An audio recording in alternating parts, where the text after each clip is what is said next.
ஒற்றை பார்வை அதைத்தானே யாசித்தேன்.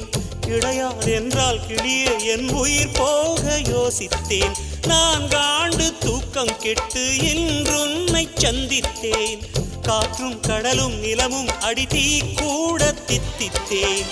மாணிக்கத்தேரே புனை மலர் கொண்டு பூசித்தேன். என்னை நான் கிள்ளி இது நிஜம்தானா சோதித்தேன். இது போதுமே இது போதுமே இனி என் கால்கள் வான் போகுமே.